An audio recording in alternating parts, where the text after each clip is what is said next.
सहज समाधि भली, गुर प्रताप जा दिन से प्रगटो सुरति न अंत चली। जहाँ जहाँ डोलो सो परिक्रमा, जो कुछ करो सो पूजा। जब सो तब करो दंडवत, भाव मिटाओ दूजा। आँख न मूदो, कान न रूधो, काया कष्ट न धारो।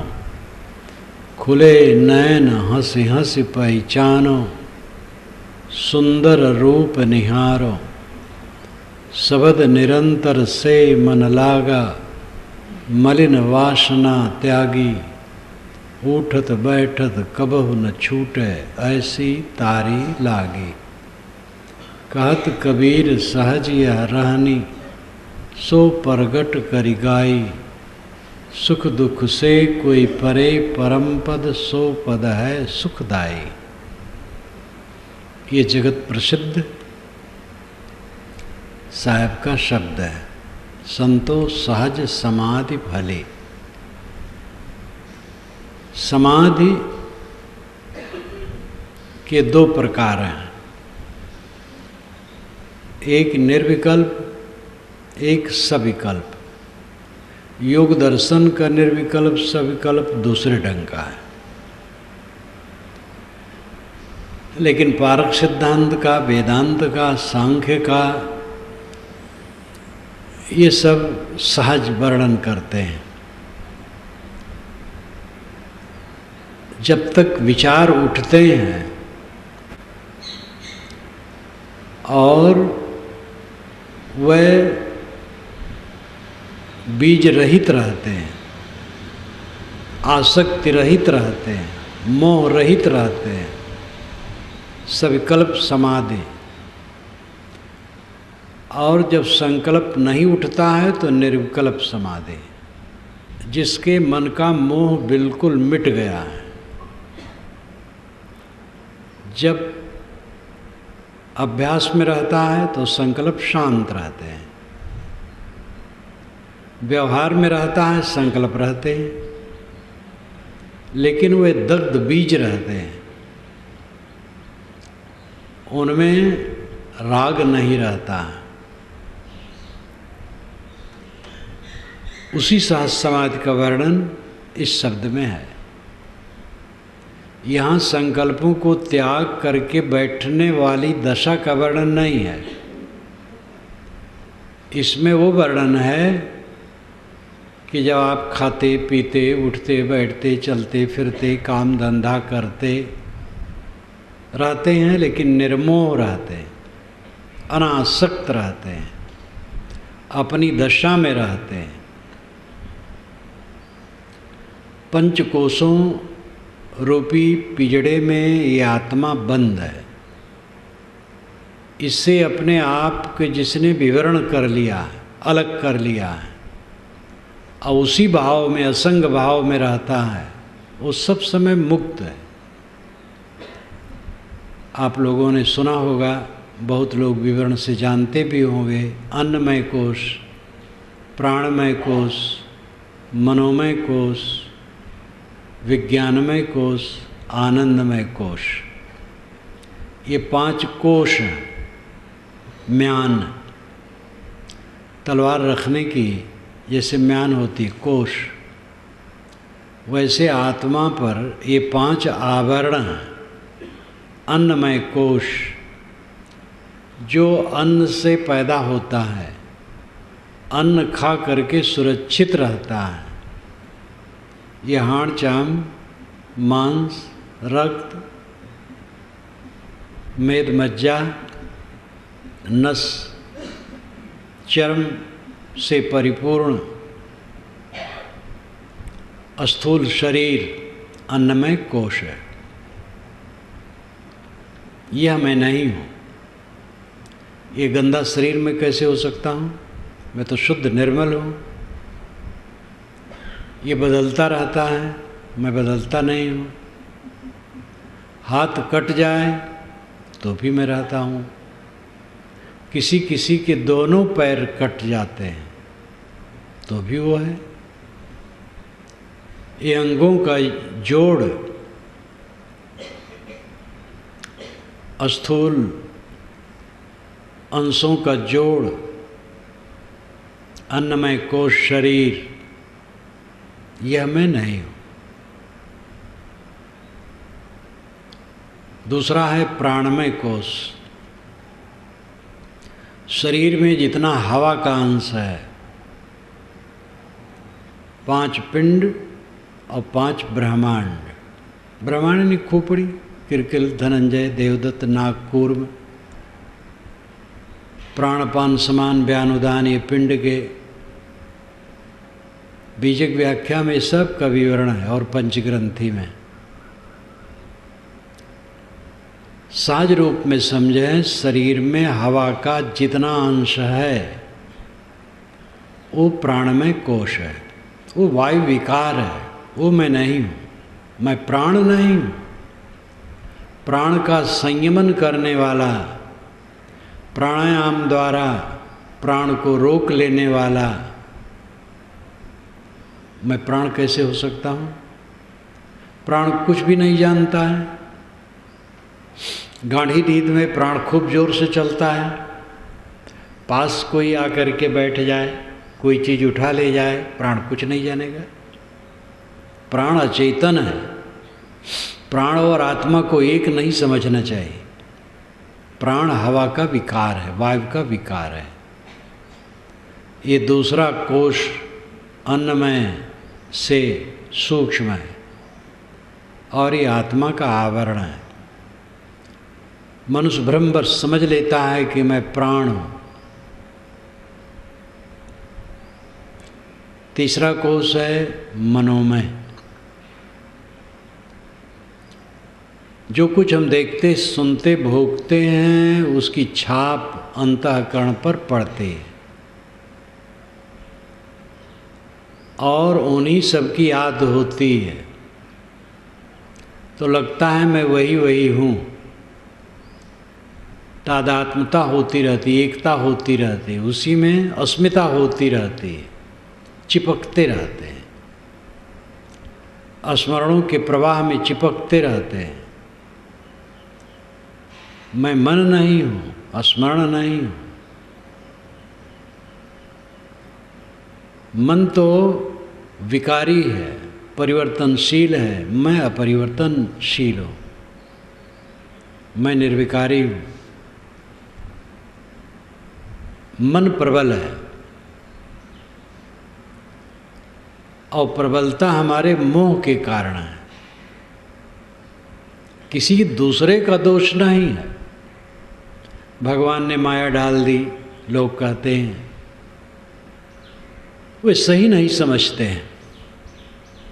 किसी ने माया हमारे ऊपर नहीं डाल दी है, हमने अपने ऊपर स्वयं माया डाली है। माया क्या है? मन का मोह। हमने मोह बनाया है। जहाँ जहाँ मोह बनाया है वही वही विवश कर रहा है। जहाँ मोह नहीं है कोई व्यवस्था नहीं। एक आदमी 50 वर्षों से गांजा पीता था, गांजा के बिना उसका चलता नहीं था। किसी कारण से उसने गांजा का त्याग कर दिया और त्याग करते करते स्थूल से लेके सूक्ष्म तक त्याग हो गया। अब उसके अंदर में गांजा पीने की थोड़ी रुचि नहीं है। गांजा की गंध हो तो भी उसको बुरा लगता है। ऐसे आदमी की आसक्ति गांजा की वर्तमान की छुट्टी, तो क्या 50 वर्ष पूर्व की जो आसक्ति वो बच गई है? 50 वर्ष से वो पीता रहा, आज गांजा की आसक्ति छूट गई, पूरी छूट गई। तो आज की छूट गई, 2006 की छूट गई, और पहले से जो पीता रहा 1965-66 से तो बना होगा, उसकी आसक्ति बनी होगी। ऐसा नहीं, आज का मिट गया तो पूर्व का जहाँ से वो पीता रहा सब मिट गया। और इतना ही नहीं, आज जिसकी देहासक्ति मिट गई, अनादिकाल की आसक्ति मिट गई और वर्तमान में आसक्ति बनी है, तो पूर्व की आसक्ति मजबूत रहेगी। मनुष्य वर्तमान में ठीक कर ले बस, पहले उसने क्या किया था इसकी चिंता भी मत करे, आज वो क्या कर रहा है। पहले बहुत अच्छा करता था, लेकिन आज गड़बड़ हो गया तो सब उसका गड़बड़ हो गया। और पहले बहुत खराब था, आज ठीक हो गया, बस सब ठीक हो गया। बड़ा से बड़ा पाप, चोरी, हत्या, व्यभिचार, डाकाजनी और जितने कुकर्म हो सकते हैं, कोई भी कुकर्म हो, वर्तमान में सारा कुकर्म छोड़ दे और उसके लिए ग्लानि कर ले, मन उससे बिल्कुल अनासक्त हो जाए, सब बंधन कट गया। इसलिए किसी को यह न सोचना चाहिए कि आज का मोह मिट जाएगा तो पहले वाला बचा रहेगा। पहले वाला मोह आज के मोह से ही पल्लवित होता है। इसलिए मानव शरीर में सुधार के लिए पूरा समय, मनुष्य के जीवन का उद्देश्य वह होता है जो इसी देश और इसी काल में पूर्ण हो। जो दूसरे देश और दूसरे काल में पूर्ण हो, वो मनुष्य के जीवन का उद्देश्य नहीं। स्वतंत्र मानव जीवन और इसके उद्देश्य की पूर्ति अगले जन्म में होगी, आज होगी, अगले जन्म की कोई जरूरत नहीं। आज अपने आप को हम बिल्कुल ठीक कर सकते हैं, बिल्कुल मुक्त कर सकते हैं।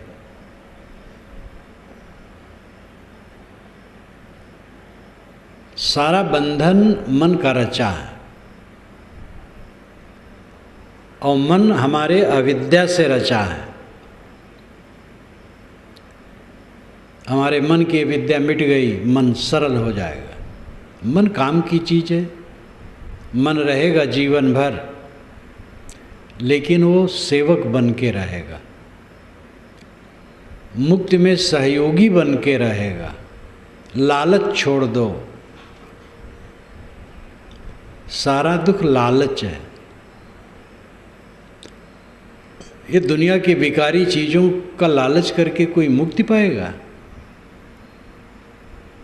खाने पीने की लालच, कपड़े लत्ते की लालच, रुपए पैसे की लालच, मान बढ़ाई की लालच, पद प्रभुता की लालच, दुनिया की किसी वस्तु की लालच रख करके मुक्ति नहीं मिलेगी। मुक्ति ऐसी चीज़ है सबका छोड़े हो। सब कुछ का लालच जब छूट गया, बस कृतार्थ है। ये मनोमय कोश बड़ा प्रबल है, प्राण में उतना प्रबल नहीं है। प्राण में तो सरल है, बड़ा है, चाहता कुछ नहीं, और बड़ा निरस, बड़ा रूखा फीका, बड़ा विरागी है प्राण। आंखें तो रूप चाहती हैं, कान शब्द चाहते हैं अनुकूल, नाक गंध चाहती, चाम अनुकूल स्पर्श चाहता है, जीव अनुकूल रस चाहती है, प्राण कुछ नहीं चाहता। और ये सब इंद्रियां तो विश्राम करती हैं समय समय से। मन तक विश्राम करता है गाढ़ी नींद में, प्राण कभी विश्राम नहीं करता।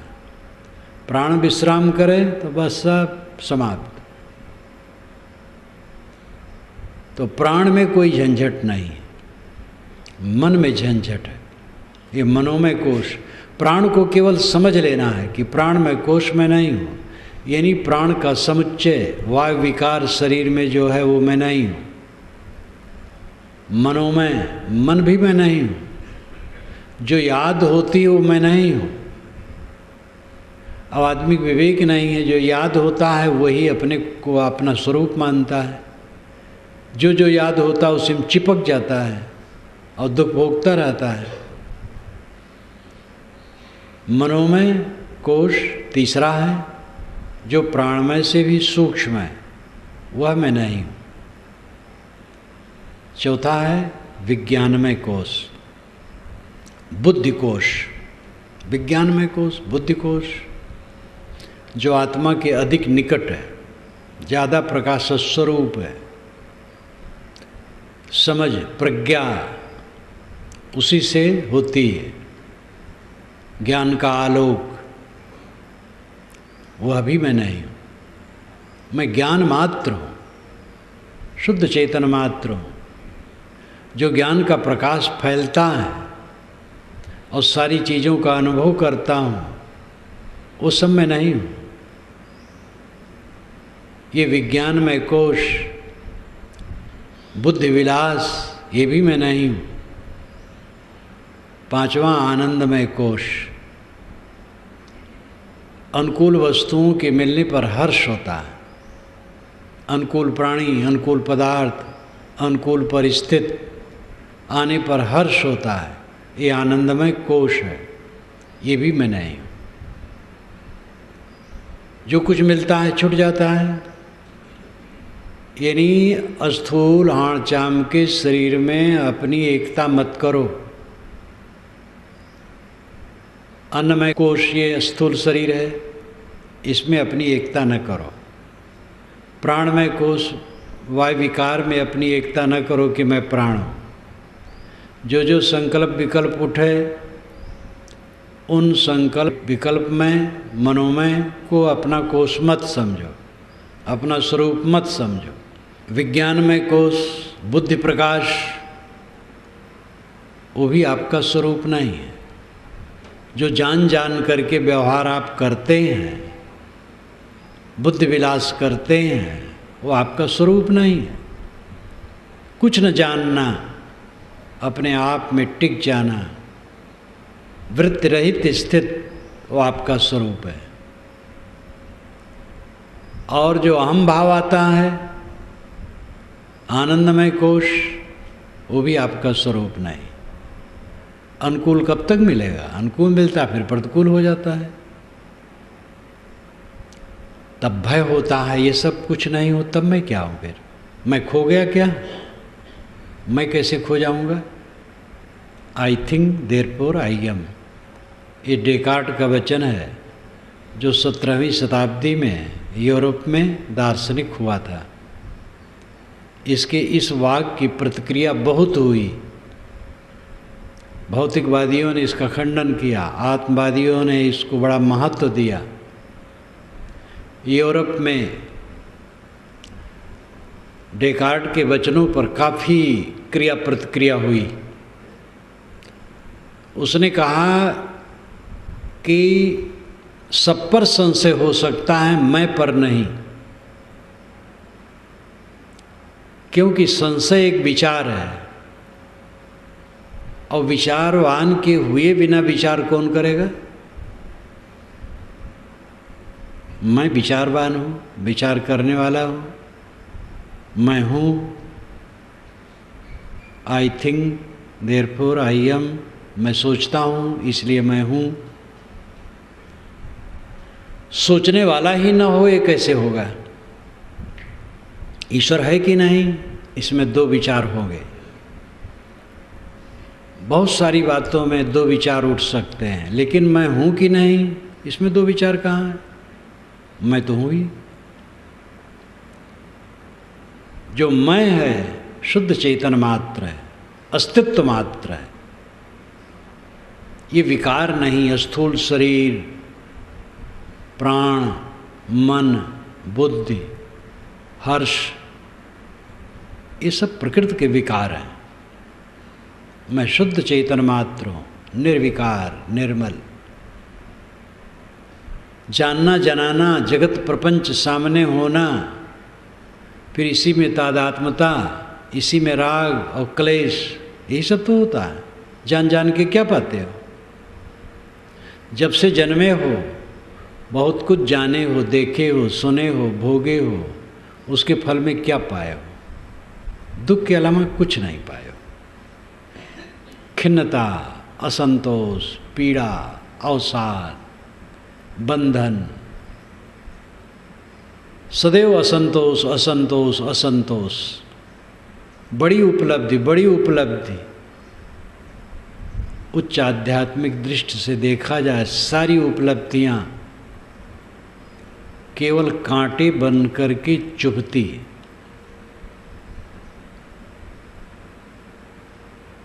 अपने आप को सबसे अलग कर लो। मूंज में से सींक निकाल लिया जाता है,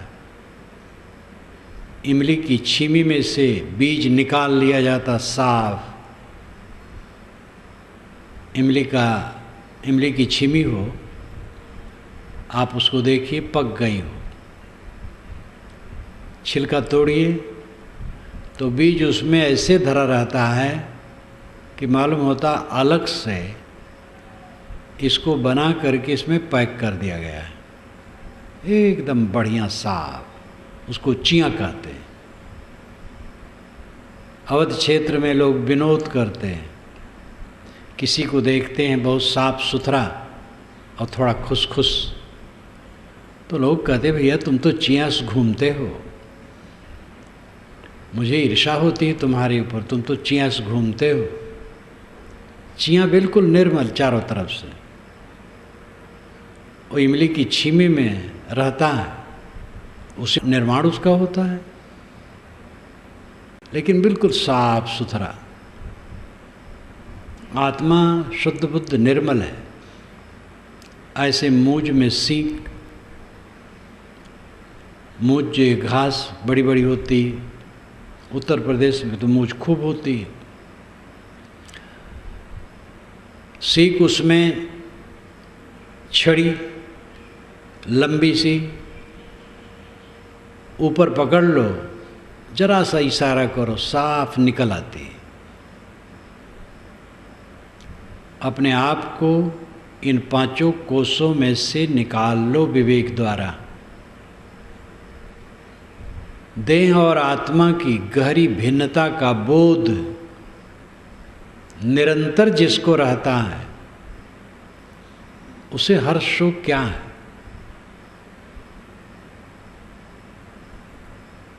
आत्मानं चेत विजानीयात् अयमस्मीति पुरुषः किमिच्छन् कस्य कामाय शरीर मन संजरेत।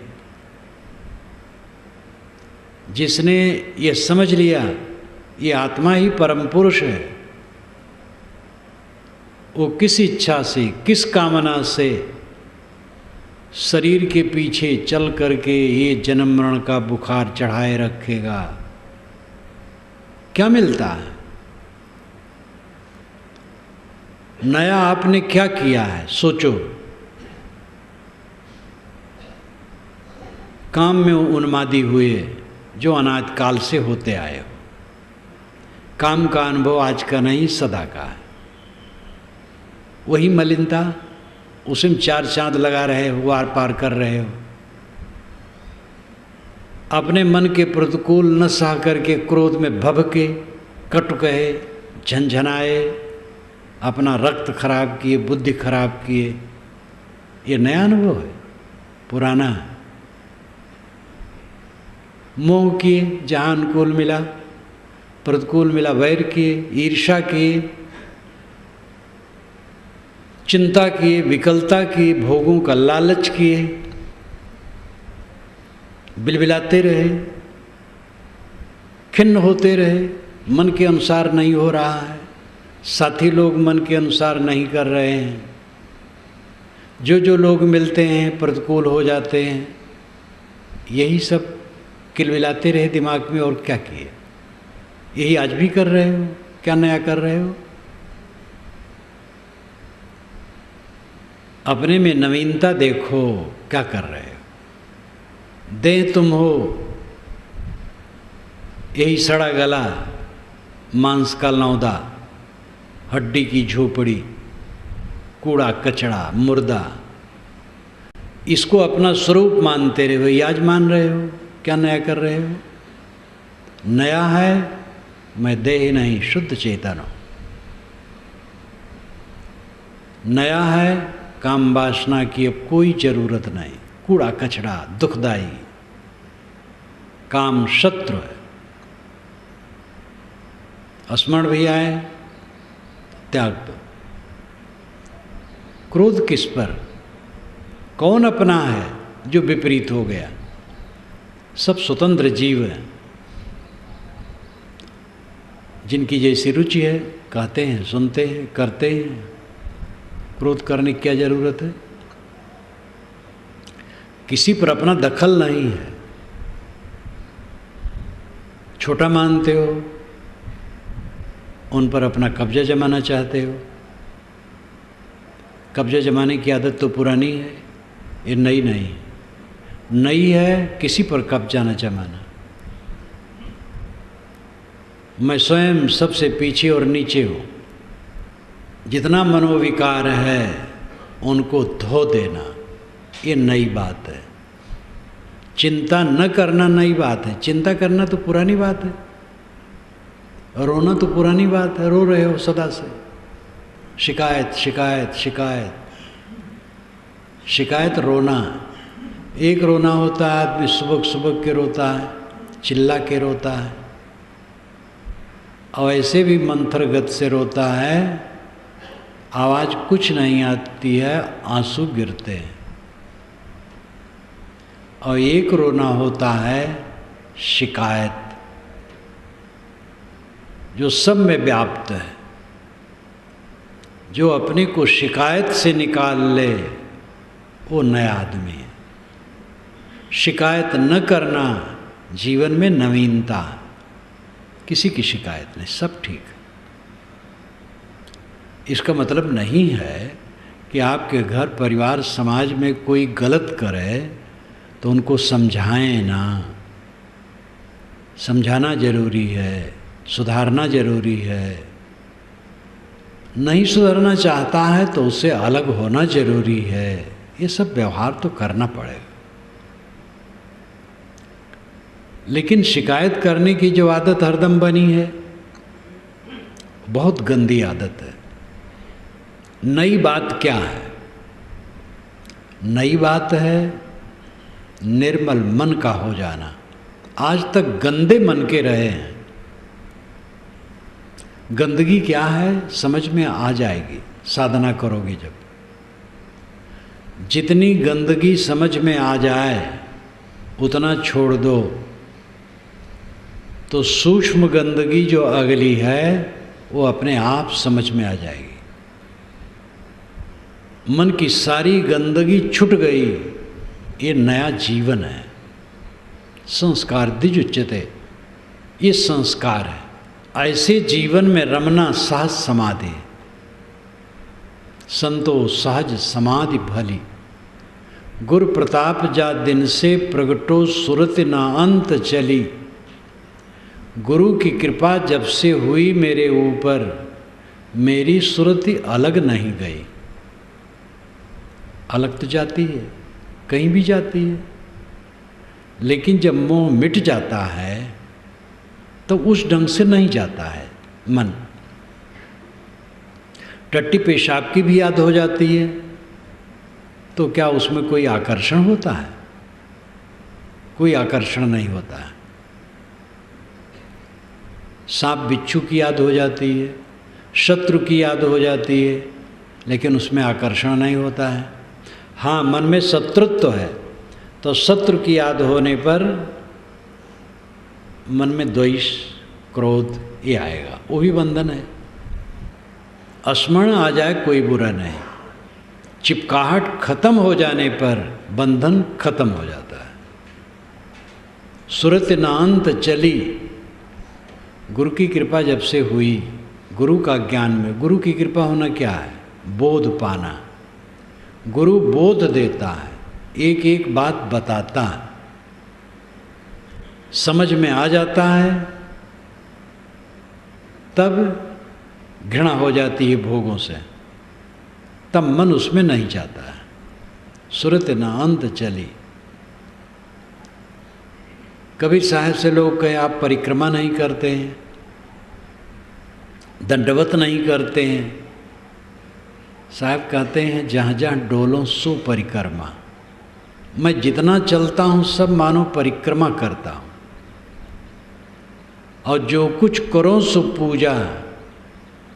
लोग कहे आप पूजा नहीं करते हैं, साहब कहते मैं जो करता हूँ सब पूजा करता हूँ, कपड़ा बुनता हूँ पूजा करता हूँ, धान काटता हूँ पूजा करता हूँ, दफ्तर में काम करता हूँ पूजा करता हूँ, टट्टी फेंकता हूँ पूजा करता हूँ। ये असली पूजा है। अलग बैठ करके जो पूजा की जाती है उसका खंडन नहीं है, लेकिन असली पूजा तो है जहाँ जिसकी ड्यूटी है उसको ठीक से करें, दिलो जान से करें, समर्पित होकर के सेवा करना चाहिए। लेकिन सेवा का पागलपन कि हम सेवा करते हैं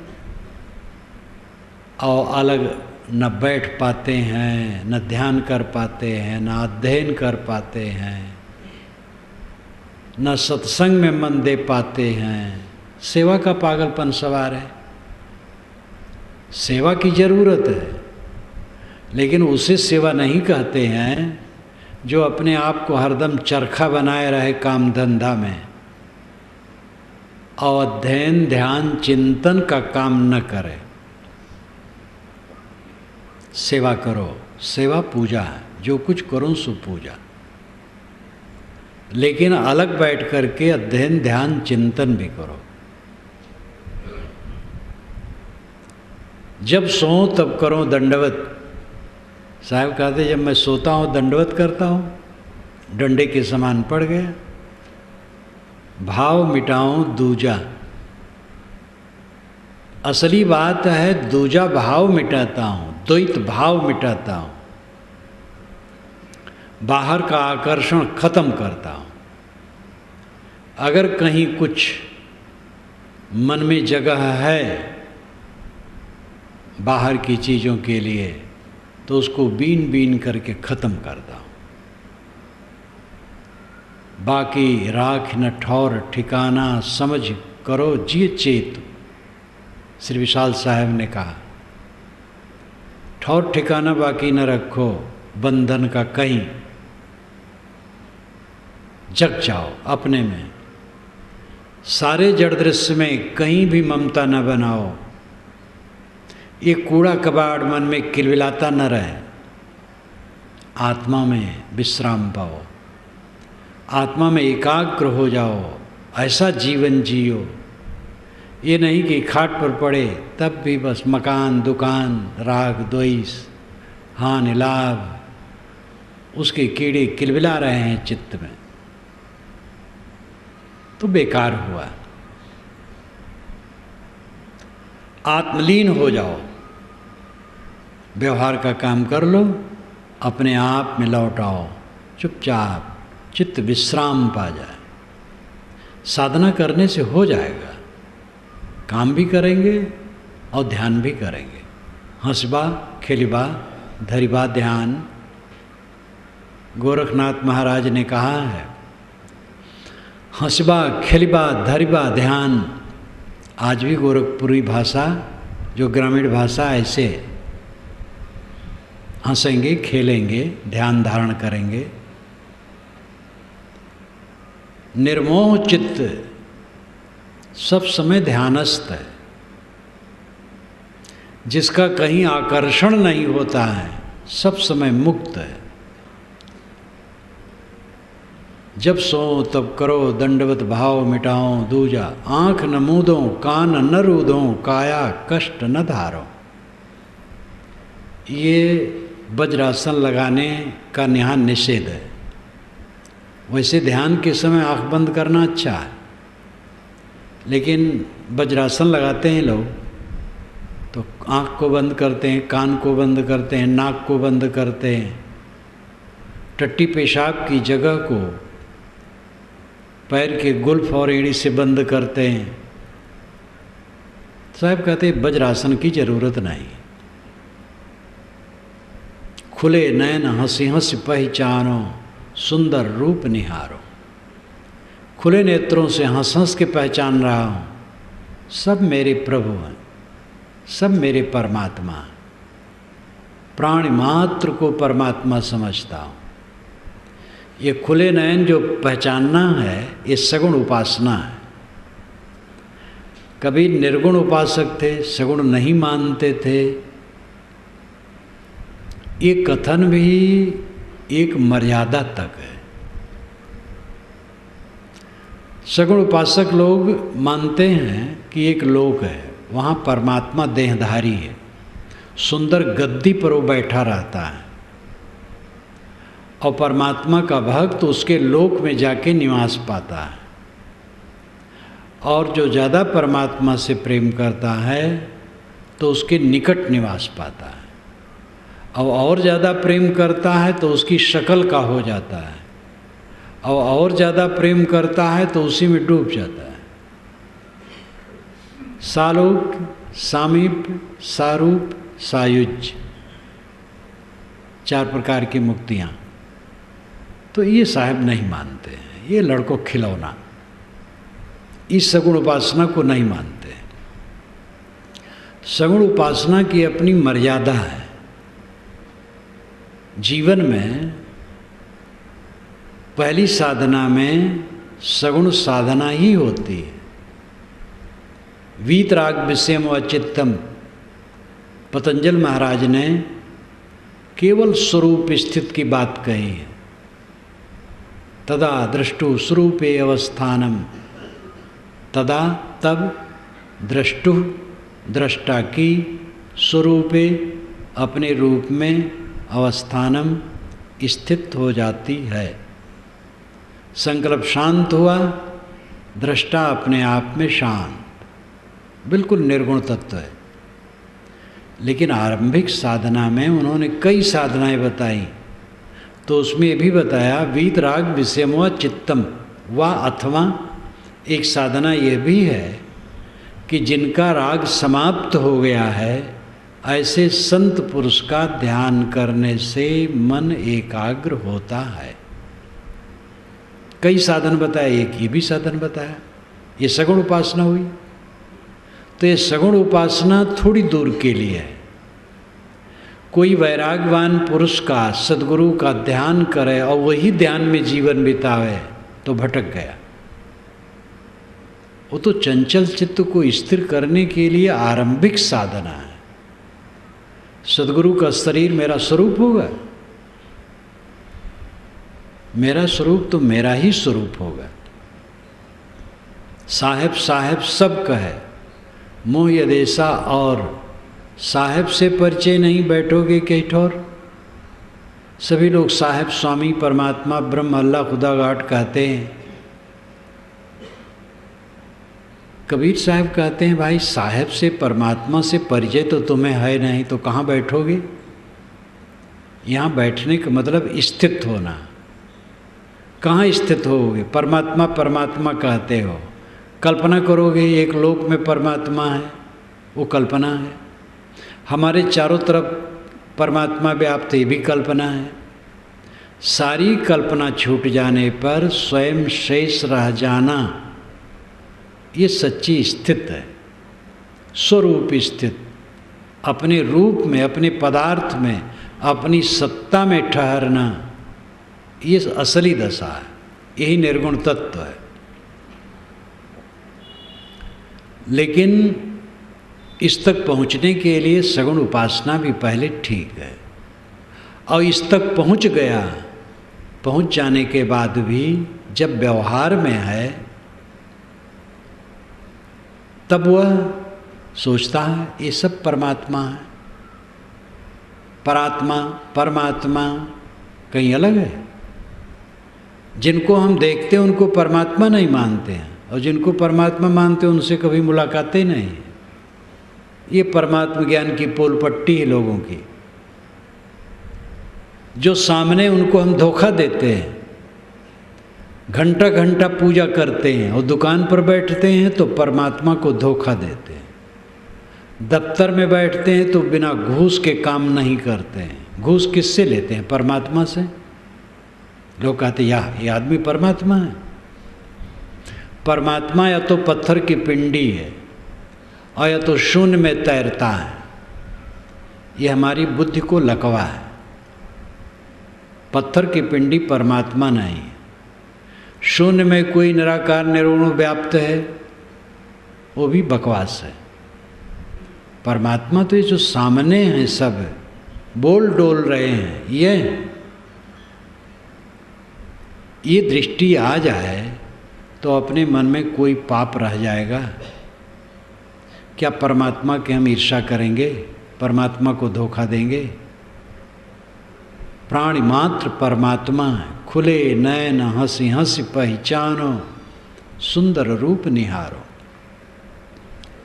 सारा सौंदर्य का केंद्र बिंदु कौन है? आत्मा। सब में मैं उसी आत्मा को देख रहा हूँ।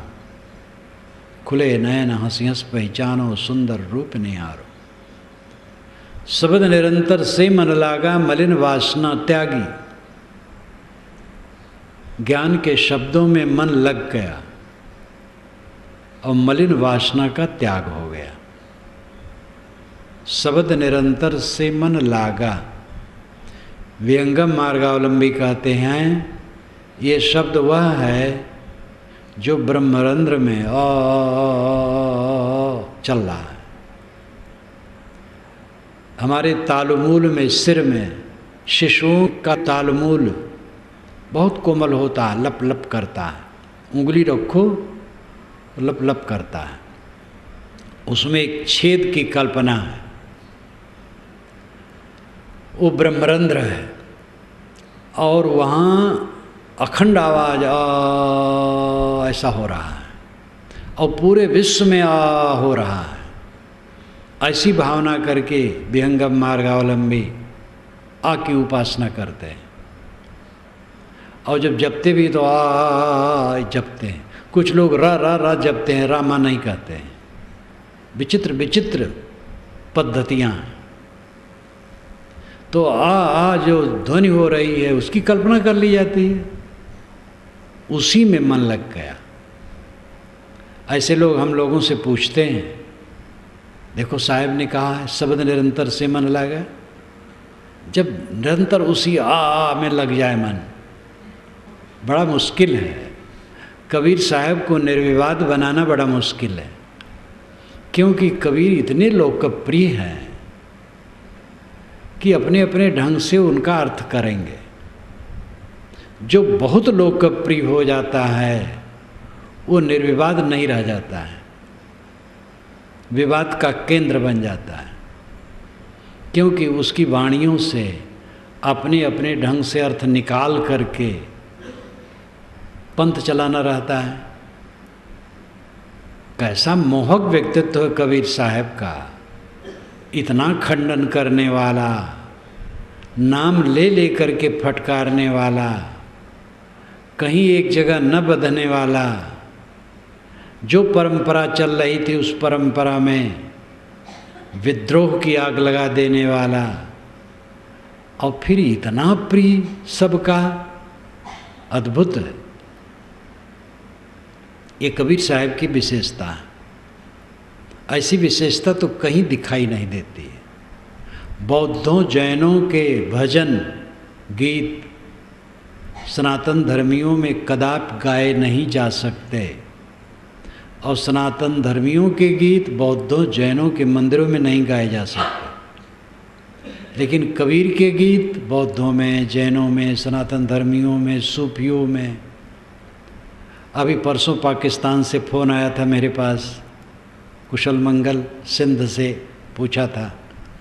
उनका आया, कुशल मंगल पूछा, कहे साहब बहुत बढ़िया है। मैंने कहा कोई उपद्रव? कहे कोई उपद्रव नहीं है, बहुत शांति है। वास्तव में यहाँ जब गड़बड़ी होती तो वहाँ गड़बड़ी होती है। यहाँ जब किसी मस्जिद को छेड़ते हैं तो वहाँ वो लोग मंदिर को तोड़ने लग जाते हैं और हिंदुओं को सताने लग जाते हैं।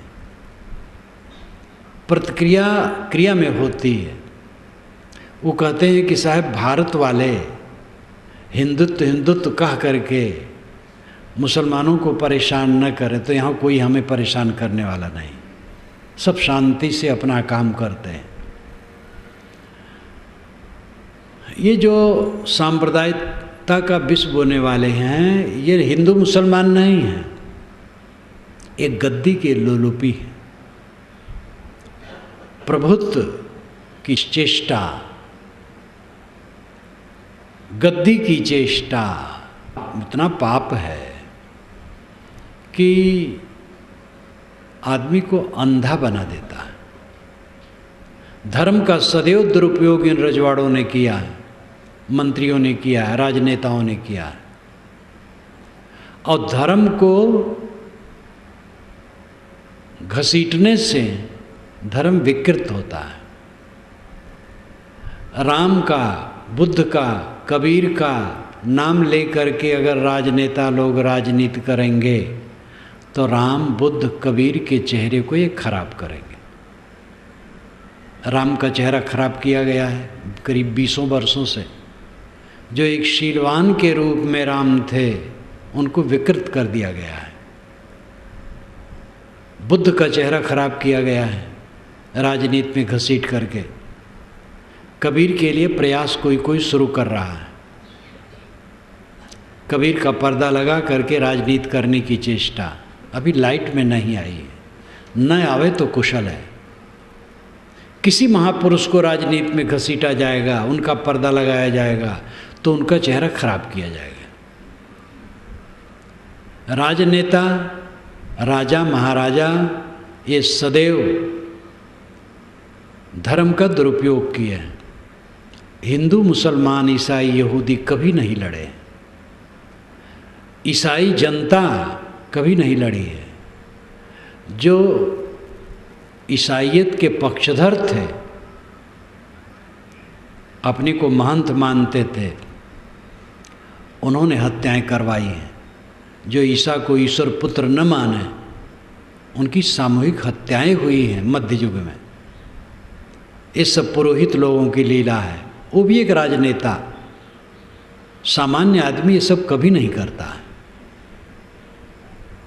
जब हिंदू मुस्लिम का दंगा होता है और हिंदू अल्पसंख्यक हैं, वहाँ मुसलमान रक्षा करते हैं, और मुसलमान अल्पसंख्यक हैं तो हिंदू रक्षा करते हैं। भागलपुर के पास जो हुआ था, मुसलमानों के बच्चों को एक पंडित जी ने अपने घर में सुरक्षित रखा था। जब वो राजनेता लोग आए, तथाकथित हिंदू,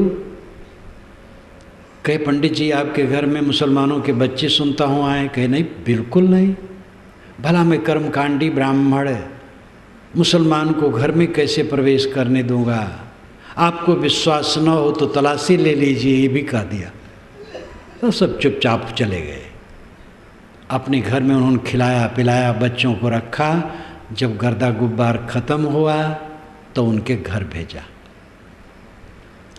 यहीं गोंडा जिला में एक कस्बा में दंगा उठा तो हिंदुओं के तमाम युवकों और बच्चों को एक मुस्लिम ने अपने बाड़े में कर लिया। कर्म का तो कसाई है, भैंसा ऐसा कटवाता है, उसका काम है। लेकिन आदमियों के लिए बड़ा हमदर्द है, बड़ा समतावादी है। तो हिंदू, मुसलमान या ईसाई, यहूदी, सामान्य जनता कभी नहीं लड़ती। ये राजनेता लड़वाते हैं। इसलिए राजनेताओं से सावधान रहना। तो शब्द निरंतर से मन लागा, मलिन वासना त्यागी। मलिन वासना त्यागी महत्वपूर्ण बात है, ध्यान दीजिए। मलिन वासना का त्याग हो गया। निर्मल वासना, वासना संस्कार, संस्कार तो रहते हैं सब समय, लेकिन निर्मल हैं। जैसे आपका निर्मल मन है, कोई तकलीफ नहीं है। मैला मन है तो तकलीफ है, बस उसको निर्मल कर देना है। मलिन वासना त्यागी, उठत बैठत कबहु न छूटे, ऐसी तारी लागी। ऐसा ध्यान लगा कि उठते बैठते कहीं छूट नहीं रहा। इसी सिलसिले में मुझे और याद आया, कश्मीर में एक बार दंगा हुआ, हमारे साधु भी कुछ गए थे। तो उस समय एक साधु तो मुझे बताने लगा कि साहब अब तो मेरी जान गई। मंदिर में था, कांपने लगा, जा कर के एक तरफ घुस गया। तो लेकिन 3 मुस्लिम लड़कियां कुरान ले कर के आईं और मंदिर के सामने थोड़ी थोड़ी दूर पर बैठ गई और कुरान का पाठ करने लगी। थोड़ी थोड़ी दूर पर इसलिए बैठी कि जरा घेर लें। फिर आतंकवादी आए तो लड़कियां हैं और कुरान पाठ कर रही हैं, तो हिम्मत नहीं हुई मंदिर में घुसने। और वो इसीलिए आई कि ये मंदिर सुरक्षित रहे और इसमें जो लोग हैं सुरक्षित रहे। दया हम सब में है। ये जो पद के भूखे हैं यही सब पाप करते हैं। ये मंदिरों में पद के भूखे पाप करते हैं, मानथियों गुरुवाई के लिए चालबाजी, राजनीति, हत्या तक करते हैं। कहीं भी लोभ बढ़ेगा, पाप का बाप कौन है? लोभ। और जो ज्ञान की बात है, भक्ति की बात है, वो तो सभी संप्रदायों में अहिंसा, दया, प्रेम, रहम, यही सब बताया गया है। उठत बैठत कबहु न छूटे ऐसी तारी लागी। ऐसा ध्यान लगा कि उठते बैठते नहीं छूट रहा। ये अनुराग, कामी का अनुराग सब समय कामिनी में और कामिनी का कामी में। लोभी का अनुराग पैसे में, हरदम वो पैसा ही जपता है। मोही का अनुराग पुत्र इत्यादि में। जिसके लिए अनुराग रहता है सिखाना नहीं पड़ता है। इसी प्रकार जिसको जगत का कच्चा चिट्ठा समझ में आ जाएगा, ये धोखे की पट्टी, शरीर और संबंध सारा टूटा फूटा आजकल में खो जाने वाला, इसकी सही सही जांच जिसने कर ली और इसकी धारणा स्थिर हो गई, तो फिर उठते बैठते कभी भी उसका अनुराग छूटेगा नहीं। यथार्थ बोध की स्थिति हो जाने पर कहाँ भटकना है? कौन सी वस्तु रह गई है पाने की? जितना दिखाई देता है चमक दमक से भरा, मिट्टी, पानी, आग, हवा के कण के जोड़ के अलावा कुछ नहीं। सब मिट्टी, पानी, आग, हवा है। मिट्टी का धू, बालू, रेत सब है और कुछ नहीं। जो कुछ हम देखते हैं 100 वर्ष के बाद ये सब क्या होगा? 200 वर्ष के बाद क्या होगा? 500 वर्ष के बाद क्या होगा?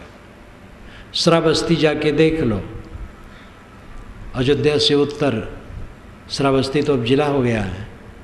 श्रावस्ती में बौद्धों का अवशेष आज से 1400 वर्ष पूर्व हुएनसांग आया, तब भी उसने उसको अवशेष ही देखा है। आज भी वहाँ ईंटा पत्थर पड़ा है, दीवारें हैं, नींव है, सरकार के संरक्षण में है। सब कुछ धूल माटी है। ये धूल माटी में मन जाएगा भला उसका?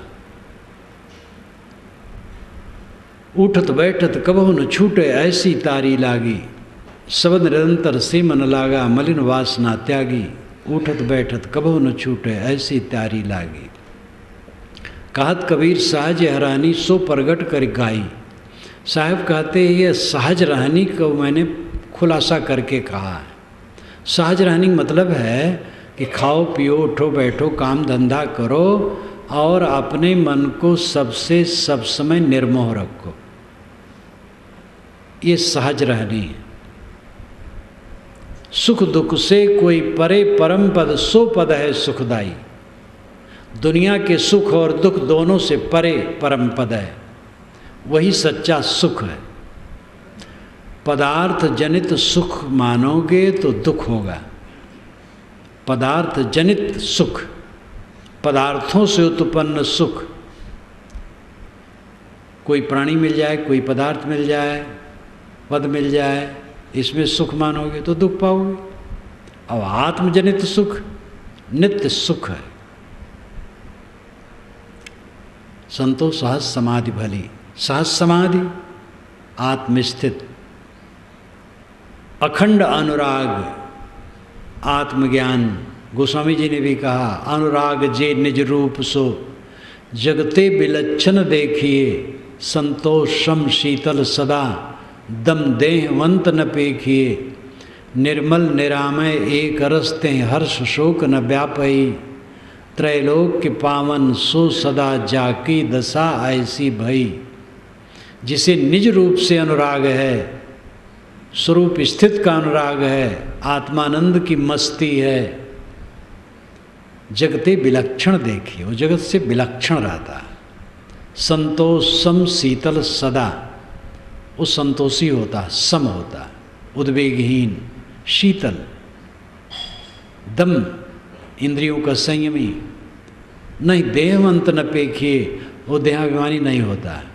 निर्मल निरामय एक रस्ते हर शोक न व्यापी, निर्मल होता है, निरोग मन का होता है, एक समान होता है, उसे हर शोक व्यापते नहीं है। त्रैलोक के पावन सो सदा जाकी दशा ऐसी भई, ऐसी दशा जिसकी हो गई वो त्रैलोक के पावन है। कपिल ऐसे थे, बुद्ध ऐसे थे, महावीर ऐसे थे, सनत कुमार ऐसे थे, और अनेक ऋषि मुनि ज्ञानी ऐसे थे, अनेक पीर, अनेक सूफी संत ऐसे थे, आज भी हैं। ईसाइयों में भी अच्छे अच्छे संत हो गए हैं, सब में हैं। पूरी दुनिया में ये मान लेना कि और भारतवर्ष धर्म देश है और कहीं नहीं, गलत है। हाँ, इसकी अपनी विशेषता है, लेकिन फिर भी पूरी दुनिया में धार्मिक लोग, संत, विवेकी, विचारवान हर जगह है, सत्य हर जगह है। साथ समाज में जियो, जहाँ जिनकी ड्यूटी अपना काम करो, लेकिन काम धंधा में सारा समय खो न दो। अलग बैठ करके ध्यान, चिंतन, अध्ययन, मनन करो, और सबका फल यह है कि अन्न में, प्राण में, मनो में, विज्ञान में, आनंद में, इन सारे कोशों से, सारे आवरणों से अपने को अलग कर लो। मैं देह नहीं हूँ, प्राण नहीं हूँ, मन नहीं हूँ, बुद्धि नहीं हूँ, अहम कृत